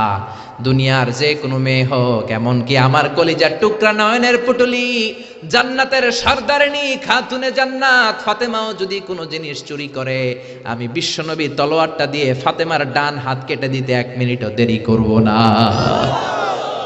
আমার কলিজার টুকরা সাইয়্যিদাতু নিসাই আহলিল জান্নাহ, যে ফাতেমা জান্নাতের দরজায় ধাক্কা না দিলে আল্লাহ জান্নাতের দরজা কোনো নারীর জন্য হালাল করবে না। ওই ফাতেমাও যদি চুরি করে, আমি হাতটা কেটে দিব। এজন্য ইসলাম বলে আইন সবার জন্য সমান। যেটা হালাল সবার জন্য হালাল, যেটা হারাম সবার জন্য হারাম। চিল্লায় বলো ঠিক কিনা? There is no difference between black and white, between upper and lower, between the richer section of the society and poorer section of the society, between the prime minister, member of the parliament, between the business magnate and rickshaw puller, factory worker. Everyone is totally equal, 100% equal, completely equal in the eyes of Islam. চিল্লা এখন ঠিক কিনা? ইসলাম বলে প্রধানমন্ত্রী আর কুলিওয়ালায় কোনো পার্থক্য নাই, প্রেসিডেন্টের ছেলে রিকশাওয়ালার ছেলের মধ্যে পার্থক্য নাই, কালো আর ধলার মধ্যে কোনো পার্থক্য নাই। পার্থক্য এক জায়গায়, ইন্না আকরামাকুম ইনদাল্লাহি আতকাকুম। যার কলিজার মধ্যে আল্লাহর ভয় বেশি, সেই কিয়ামতের দিন আল্লাহর কাছে সেরা। ঠিক কি না? এজন্য কোনো পার্থক্য আছে? সাইয়েদনা ওমরে ফারুক একবার তার ছেলে আবু শামার ঘরে ঢুকলো। আবু শামা রাত্রিবেলা নাবিজ ভিজিয়েছিল। নাবিজ হচ্ছে সাদা দুধের মধ্যে শক্ত খুরমা রাত্রেবেলা ছেড়ে দিলে সকালবেলায় এই সাদা দুধ আর সাদা থাকে না, লাল হয়ে যায়। ওই খুরমার রস টানতে টানতে সাদা দুধটা লাল হয়ে যায়। কি হয়ে যায়? আরব দেশের লোকেরা রাত্রেবেলায় দুধের সাথে শক্ত খুরমা ভিজায় রাখে আর সকালে ওইটা খায়। ওইটা খুবই হেলদি, স্বাস্থ্যের জন্য খুব ভালো, কিন্তু নিয়ম হচ্ছে সকালেই খাইতে হবে। রাত্রে ভিজাইছেন সকালেই খাইতে হবে। আপনি যদি 4-5 দিন পরে খান ওইটা নাবিজ থেকে মদ হয়ে যাবে। কি হয়ে যাবে? তালের রস চিনেন না আপনারা? তাল চিনেন না? কথা কয় না। তাল চিনেন না তো কি হরতাল চিনেন? হরতাল নাকি তাল? আচ্ছা, তালের রস আমরা খাই। এই তালের রস বের করার পরপরই খাইতে হয়। এটা যদি দেরি করে খান এটা তারি হয়ে যায়, তারি মদের মতো। তো এই নাবিজ রাত্রে ভিজাইলে সকালে খাইতে হয়। ওমরে ফারুকের এক ছেলের নাম ছিল আব্দুর রহমান, মারুফুন বি আবি শাহমা ফিল মদিনা। মদিনাতে সবাই ওরে আবু শাহমা বলে ডাকতো। কি বলে ডাকতো? আবু শাহমা। একবার মনে মনে ভাবলো রাত্রে বেলায় নাবিজ ভিজাইছি, কেউ জানে না। ওই নাবিজ আমি সকাল বেলা খামু না, 5 দিন পরে মদ বানাইয়া খামু। কি বানাইয়া খামু? 5 দিন পরে এটা পয়সা মদ হয়ে গেছে। এবার মদ খাওয়ার পরে খালি টাল হয়ে গেছে। ওমরে ফারুক রে দেখে কে আবে হালা, আব্বা তুমি কেমন আছো? তোমারে তো হালায় আমি চিনবার পারতাছি না। ওমরে ফারুককে ঘটনা কি? পোলা এরকম করতেছে কে? সাইয়েদনা ওমরে ফারুক বললেন আশারিবতা খামরান, কিরে আবু শাহমা মদ খাইছিস নাকি? আবু শাহমা কয় না হালায় আমি মদ খাই না। কা আব্বা হালা আমি নাবিজ খাইছিলাম, সামান্য নাবিজ খাইছি। কি খাইছি? মাতালের মতো শুধু মাথা ঘুরায়, কি বলে নিজেও জানে না। ওমরে ফারুক বললেন ইফতাহ ফামাক, তোর মুখ খোল। কি খোল? কথা কল। মুখ খোলার পরে গন্ধ নিলেন, নাক দিয়ে গন্ধ নিয়ে দেখলেন মদের গন্ধ পাওয়া যায়। যখন ওমরে ফারুক দেখলেন মদের গন্ধ পাওয়া যায়, কোনো কথা নাই, ছেলের কলারটা ধরে টানতে টানতে মসজিদে নববীর বারান্দার পিলারের সাথে নিজ হাতে রশি দিয়ে বাঁধলেন। কি দিয়ে বাঁধলেন? ইন দ্য মিন টাইম জোহরের আজান শুরু হলো। আল্লাহু আকবার, আল্লাহু আকবার, আল্লাহু আকবার, আল্লাহু আকবার। আজান হয়ে গেল।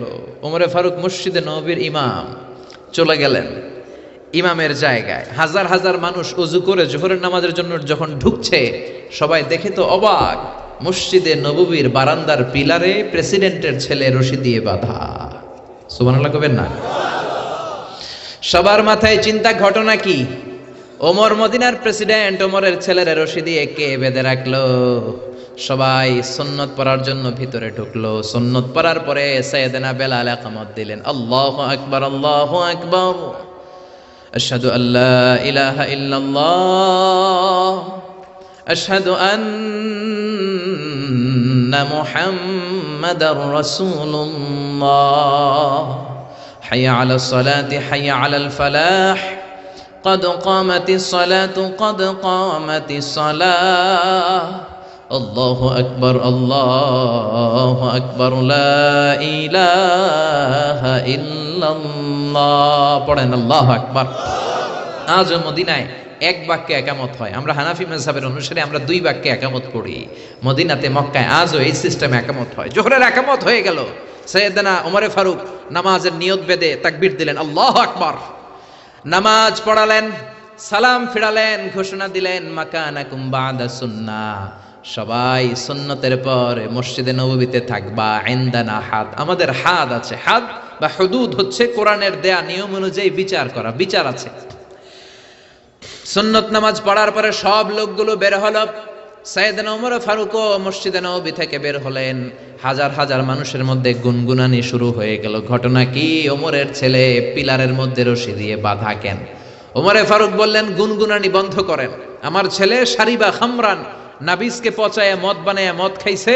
মদের বিধান ইসলাম দিয়েছে, কেউ যদি মদ পানে ধরা পড়ে তাহলে তার পিঠের মধ্যে 80 বেত দাও। কয় বেত? চিৎকার করে সবাই বলেন কয় বেত? আবার গুনগুন শুরু হয়ে গেল। লোকেরা বলল হায় হায়, প্রেসিডেন্টের ছেলে মদ পানে ধরা পড়েছে। কেউ বলতে শুরু করলো আরে প্রেসিডেন্টের ছেলে মায়ের দিবে না, লামসাম দিয়ে বিদায় করে দিবে। কেউ কেউ বলল না, এটা ওমর, 80টা না মারলেও 40টা বাড়ি ঠিকই দিবে। ওমরে ফারুক জল্লাদরে বললেন, জল্লাদ যাও, বাইতুল মালের পাশে চাবুক রাখা আছে, সবচেয়ে বড় সাইজের চাবুকটা নিয়ে আসবা। জল্লাদ চাবুক নিয়ে আসলো। উনি চেয়ারের মধ্যে বসলেন, বললেন হাতি কুর্সি, একটা চেয়ার দাও। ওমরে ফারুক চেয়ারের মধ্যে বসলেন। হাজার হাজার মানুষ, পিনপতন নীরবতা, থার থার করে সবাই কাঁপছে। হায় হায়, না জানি আজকে কি হয়। ওমরে ফারুক জল্লাদরে বললেন, ইবদা বিসমিল্লাহ সামানিনা জালদা, 80টা বেত মারার পর থামবি, এর আগে থামবি না। কয়টা? সবাই কোন? জল্লাদ মারতে শুরু করলো, ওয়াহিদ ইসনাইন তালাতা, 3টা বাড়ি মারার পরে ওমরে ফারুক থাপ্পড় মেরে জল্লাদরে 3 হাত দূরে ফেলে দিলেন। ওমরে ফারুক বললেন, চাবুকের বাড়ি আস্তে মারলি কেন? আসলে আস্তে মারে নাই, জল্লাদের গায়ে যত জোর ছিল সবগুলো জোর দিয়ে মেরেছে, কিন্তু জল্লাদের মাইটটা ওমরে ফারুকের পছন্দ হয় না। ওমরে ফারুক বললেন, আস্তে মারলি কেন? প্রেসিডেন্টের পোলা দেখা? তুই কি চাবুক মারস না চাকরি বাঁচাস? ধমক দিতে শুরু করলেন, চাবুক মারিস নাকি চাকরি বাঁচাস? আমার হাতে চাবুক দে। ইনদাকা সালাসা ইনদি ওয়াহিদ, তোর হিসাবে চাবুক মারা হয়েছে 3টা, আমি ওমরের হিসাবে চাবুক মারা হয়েছে 1টা। তোর হিসাবে 3টা, আমার হিসাবে হয়েছে 1টা মাইর, আমি 2 নাম্বার থেকে নিজ হাতে মারবো। নিজের ছেলের 2 নাম্বার মারা শুরু করলেন, ইসনাইন সালাসা আরবা খামসা। ও মিয়া, মদিনার জমিনে ওমরে ফারুকের চেয়ে শক্তিশালী পালোয়ান কোন লোক আর আছে নাকি? ওই ওমরের চাবুকের বাড়ি হজম করা এত সোজা না। একটা একটা করে চাবুক মারে। ওমরের ছেলেটা চিৎকার দিয়ে ডেকে বলে, আব্বা, ও আব্বা, আর জীবনে মদ খাবো না, নাবিস খাবো না, আমারে আপনি মাফ করে দেন।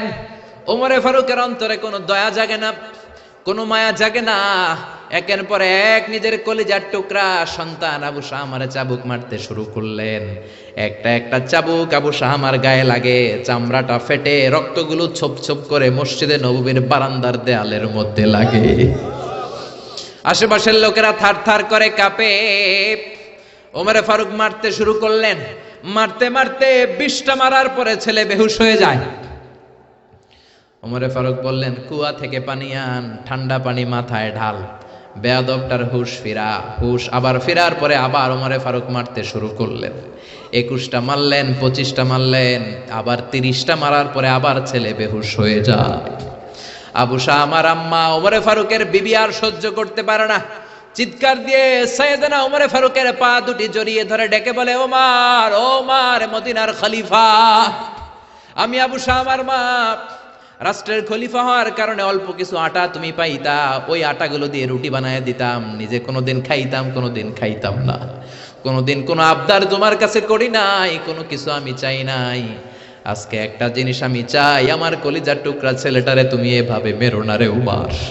80টা বেতের বাড়ি মারতে হবে, 30টা মেরেছ, আরো বাকি আছে কয়টা?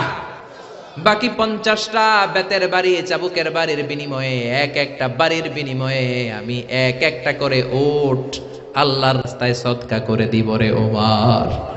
ওমরে ফারুক বললেন, ও আবু শাহ মারমা, সরে যাও, এটা আল্লাহর আইন। কার আইন? শুধু ওট কেন, পুরো মদিনাটারেও যদি সদকা করে দাও, গোটা বিশ্বটারেও যদি তুমি দান করে দাও, 80টা বেতের একটা বেত, একটা চাবুক মারার আগ পর্যন্ত পৃথিবীর কোন শক্তি আবু শাহমারে আমার হাত থেকে ছিনিয়ে নিতে পারবে না, কেউ পারবে না। ধাক্কা মেরে বিবিরে সরাই দিয়ে আবার মারতে শুরু করলেন। মারতে মারতে মারতে মারতে 40টা বেত মারার পরে ছেলে দুনিয়া থেকে বিদায় হয়ে যায়। কোন বর্ণনা এসেছে 50টা বেত মারার পরে বিদায় হয়ে যায়।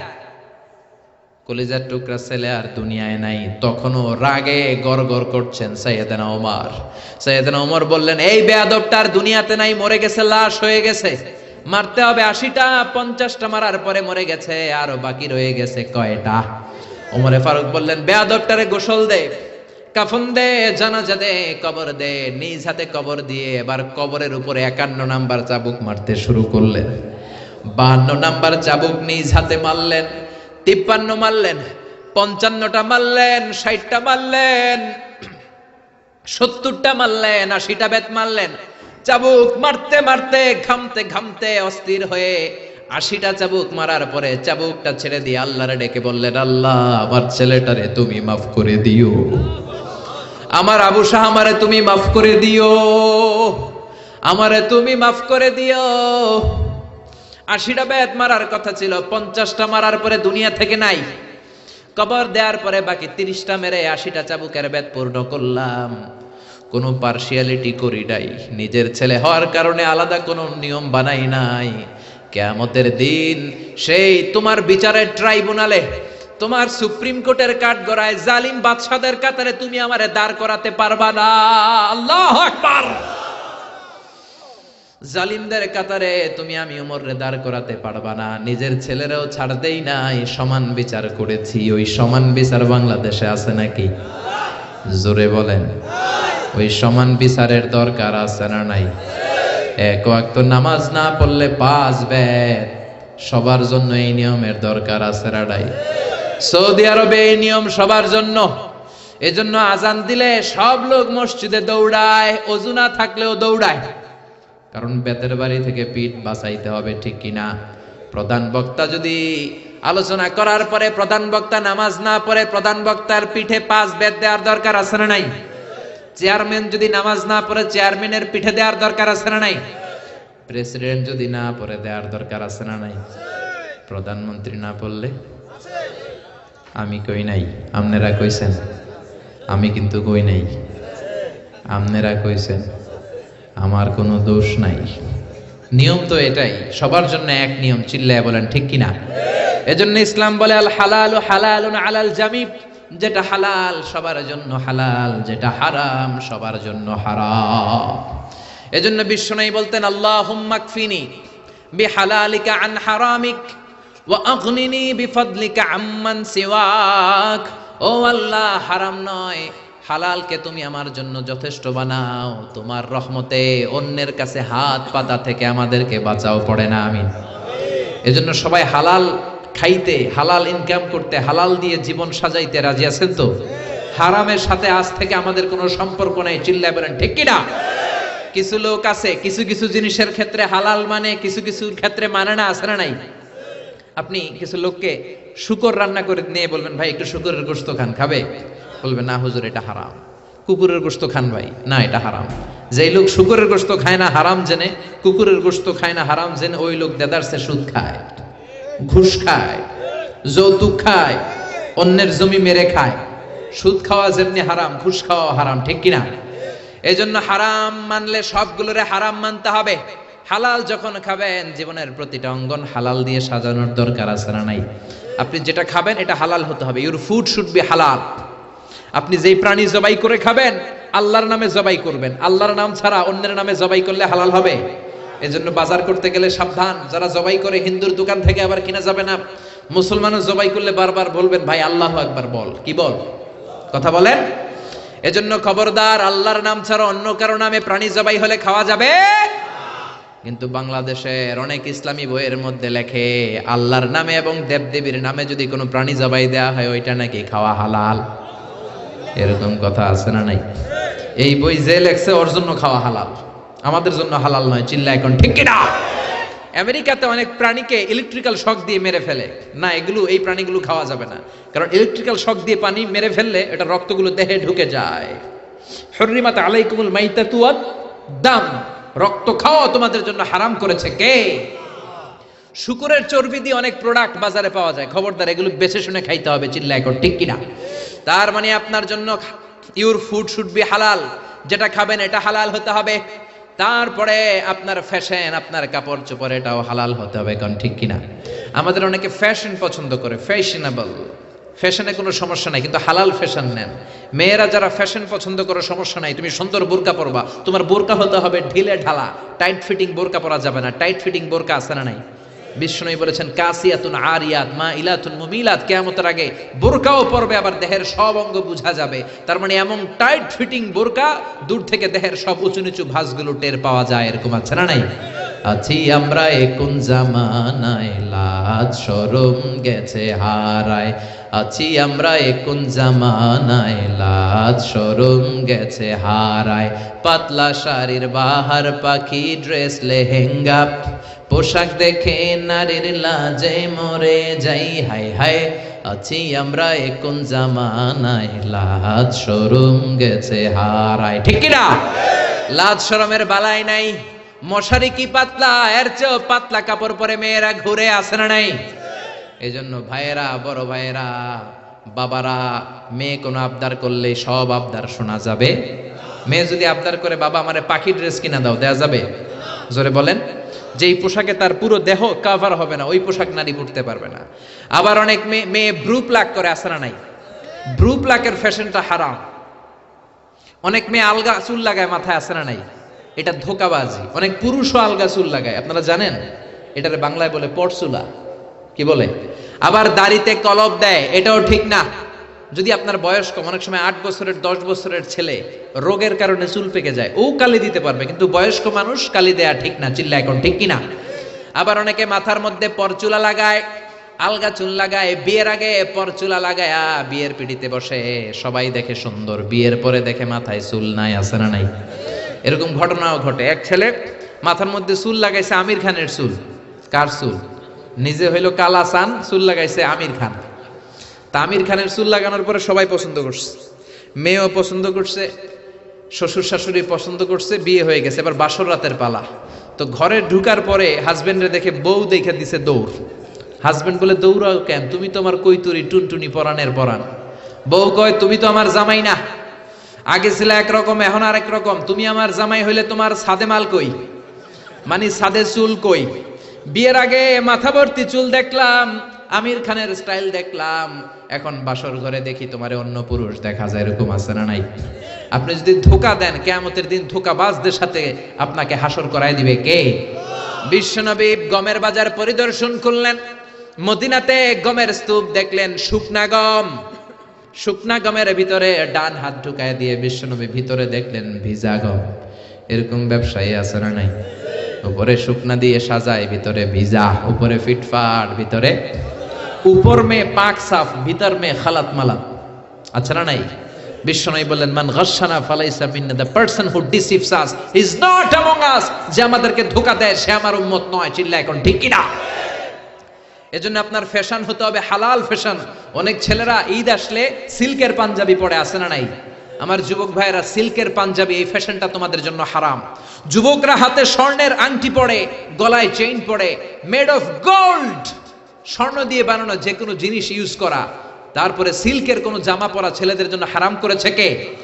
ছেলেদের জন্য চুরি পরা হারাম করছে কে? অনেক ছেলে চুরি পরে, ব্রেসলেট পরে, আছে না নাই? কানের মধ্যে দুল লাগায়, আছে না নাই? কুমিল্লা শহরে নাই? কুমিল্লাতেও আছে, দেখবেন কানে দুল লাগায় অনেক ছেলে, এই জায়গায়ও লাগায়। আবার এরপর ট্যাটু লাগায় অনেকে। ট্যাটু চিনেন? ট্যাটু ইয়াং ছেলেরা এগুলো বুঝবে, মুরব্বীরা আপনারা বুঝবেন না। স্টিকার, আরে মুরব্বীরাও বুঝে, মাশাআল্লাহ। এটা দামি স্টিকার। এখন 80,000 টাকা দামের ট্যাটু আসছে ঢাকায়। এটা ইলেকট্রিক্যাল শক দিয়ে, নিডেল দিয়ে, ডাইং এর মাধ্যমে রং দিয়ে এই ট্যাটুটা বানায়। কোনো মুসলমানের বাচ্চা এই ট্যাটু গায়ের মধ্যে লাগাতে পারে? এই ট্যাটু লাগালে কোনো ইবাদত তোমার কবুল হবে? তার মানে তুমি যে ফ্যাশন গুলো করবা, ইউর ফ্যাশন শুড বি হালাল, ইউর ড্রেস শুড বি হালাল। ছেলেরা অর্নামেন্টস পড়তে পারবে না, ব্রেসলেট লাগাতে পারবে না, সিল্কের পাঞ্জাবি পড়তে পারবে না, স্বর্ণের কিছু ব্যবহার করতে পারবে না। এছাড়া তুমি তোমার নাভি থেকে হাঁটু পর্যন্ত ঢেকে সব ধরনের ফ্যাশন তুমি নিতে পারো। নতুন একটা ফ্যাশন এসেছে, চুলের এই দুই দিকে একেবারে মাথার সাথে মিলায় চুল কাটে, আর এদিক দিয়ে ঘোড়ার মতো রাখা, আছে না নাই? আমি এটার নাম দিয়েছি হর্স কাটিং। কি কাটিং? ঘোড়া কাটিং। আমি বললাম, কি রে এরকম রাখছস কেন? কয়, হুজুর আমার মেসি রাখছে। মেসি? মেসি না মাসি। এই বিজাতিদের এই কালচার আসা যাবে না, বাংলাদেশে ঢুকানো যাবে না। বিশ্বনবী বলেছেন, নাহা রাসূলুল্লাহ আনিল কাযাহ, কাযাহ করতে, এই হেয়ার কাটটা নিতে বিশ্বনবী নিষেধ করেছেন। দুই দিকে চুল নাই, মাঝখানে ঘোড়ার মতো চুল। এগুলো কোনো মুসলমানের ছেলে এই হেয়ার কাটিং কাটতে পারে না। চিল্লায় বলেন ঠিক কি না? কোনো মেয়ে পাতলা পোশাক পরতে পারবে না। মেয়েদের পোশাক হবে ঢিলা, মেয়েদের পোশাক হবে মোটা। এই নিয়মগুলো মেনে ছেলে মেয়েরা যেই কোনো পোশাক পরো, যেই কোনো ফ্যাশন নাও, ওই ফ্যাশনের মধ্যে বরকত আছে রাডাই। ইসলাম তো ফ্যাশন সচেতন। বিশ্বনবী নিজেও কসমেটিক্সের একটা বক্স রাখতেন সাথে, সুবহানাল্লাহ কইবেন না? অনেকে হাসে, আরে পুরুষরাও প্রসাধনী ইউজ করতে পারে। বিশ্বনবীর একটা চামড়ার তৈরি কসমেটিক্সের ব্যাগ থাকতো সাথে, এটার ভেতরে বিশ্বনবী 6টা জিনিস রাখতেন। কয়টা? কথা বলেন। 1 নম্বরে রাখতেন মেসওয়াক। 1 নম্বরে কি? 2 নম্বরে জাইতুনের তেল। 2 নম্বরে কি? 3 নম্বরে আতর। 3 নম্বরে কি? 4 নম্বরে চিরুনি। 5 নম্বরে হলো টুথপিক। টুথপিক চিনেন না খিলাইল চিনেন? হ্যাঁ, টুথপিক না খিলাইল। 6 নম্বরে সুরমাদানি। এই 6টা জিনিস বিশ্বনবী সাল্লাল্লাহু আলাইহি ওয়াসাল্লাম সুনি আমিল জিল্দ চামড়ার একটা প্যাকেটের ভিতরে যে কোনো সফরে গেলে এইটার ভিতরে 6টা জিনিস বিশ্বনবী নিয়ে নিয়ে সফরে ঘুরতেন। চিল্লায় পড়েন আল্লাহু আকবার। এজন্য ফ্যাশন করতে ইসলাম তোমাকে, Islam doesn't make any kind of complexity to take any new fashion. কোনো ফ্যাশন নিতে কোনো সমস্যা নাই, but your fashion should be halal. আপনার ফ্যাশনটা হালাল হতে হবে। এরপরে আপনি যেই পেশা নেবেন, ইনকাম নেবেন, এটা হালাল হতে হবে। মদের ব্যবসা হারাম, জুয়া খেলা হারাম, লটারির টাকা খাওয়া হারাম, ইয়াবা খাওয়া হারাম, মাদকের ব্যবসা হারাম, দেহ ব্যবসাও হারাম। কিন্তু অনেক মন্ত্রীদের হোটেলের ভেতরে পতিতালয় আছে না নাই? নিষিদ্ধ পল্লী বাংলাদেশে আছে না নাই? আজকে বাংলাদেশের প্রধানমন্ত্রী যদি ঘোষণা দেয় বাংলার জমিনে কোনো মদের আড্ডাখানার নিষিদ্ধ পল্লী থাকতে পারবে না, মুহূর্তের মধ্যে দেশ থেকে এগুলো উদয় হয়ে যাবে, ঠিক কিনা? আমরা সারা বছর ওয়াজ করে যেটা করতে পারবো না, মাননীয় প্রধানমন্ত্রীর একটা ঘোষণাতে মাদক নির্মূল হয়ে যেতে পারে। চিল্লায় বলেন ঠিক কিনা? এরপরে আপনার your relationship should be halal, আপনার সম্পর্কগুলোও হালাল হতে হবে। এখন নতুন নতুন টার্মিনোলজি বের হয়েছে, আগে নি শুনতামই না। এখন বলে হুজুর আমার জিএফ, আমার বিএফ। কি রে জিএফ কি? কয় হুজুর জিএফ মানে গার্লফ্রেন্ড, বিএফ মানে বয়ফ্রেন্ড, আছে না নাই? আবার কয় আমার এক্স গার্লফ্রেন্ড।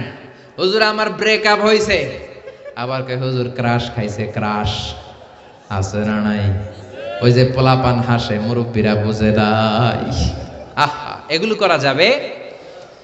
এই জন্য আপনার যে সম্পর্কটা, প্রেম করতে মনে চায়, বিয়ে করার পরে বউর সাথে প্রেম করবা, সব আছে না নাই? আপনি আপনার হাতটা বিবির হাতের সাথে মিলালে 2 হাতের সগীরা গুনাহ মাফ করে দেয় কে? আপনার বিবির চেহারার দিকে তাকালে চোখের সগীরা গুনাহ মাফ করে দেয় কে? তুমি সুন্দর তাই চেয়ে থাকি, সে কি মোর অপরাধ? বিবির দিকে, স্ত্রীর দিকে তাকাইয়া সুন্দরী বলে অপরাধ নাই, কিন্তু শালীরে সুন্দর বললে অপরাধ আছে না নাই?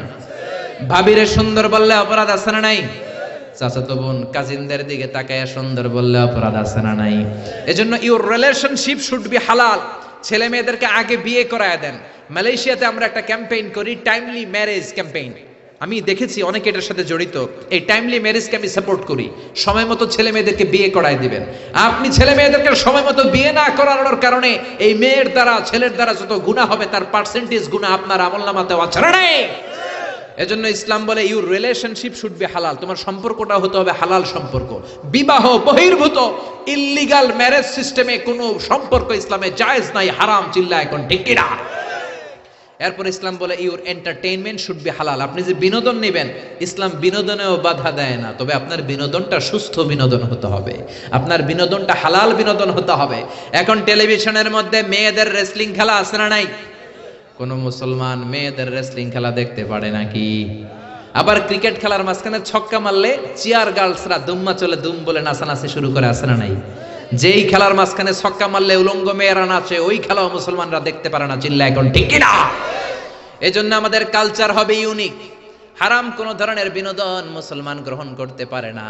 মুসলমান গ্রহণ করবে হালাল বিনোদন। তার মানে ইউর ফুড শুড বি হালাল, ইউর ড্রিঙ্কস শুড বি হালাল, ইউর ইনকাম শুড বি হালাল, ইউর রিলেশনশিপ শুড বি হালাল, ইউর এন্টারটেইনমেন্ট, আপনার বিনোদন শুড বি হালাল। আমাদের পুরো জীবনের অঙ্গনটারে হালাল দিয়ে সাজাইতে হবে। রাজি আছে মুসলমান? কে কে রাজি? দু হাত উঁচু করে আমরা আল্লাহর দেখাই। আল্লাহ আমাদের হাতগুলোকে তুমি কবুল করে নাও, হারাম থেকে আমাদেরকে বাঁচাও, আমরা যেন হালাল খেয়ে মুস্তাজাবুদ দাওয়া হতে পারি, তুমি কবুল করে নাও।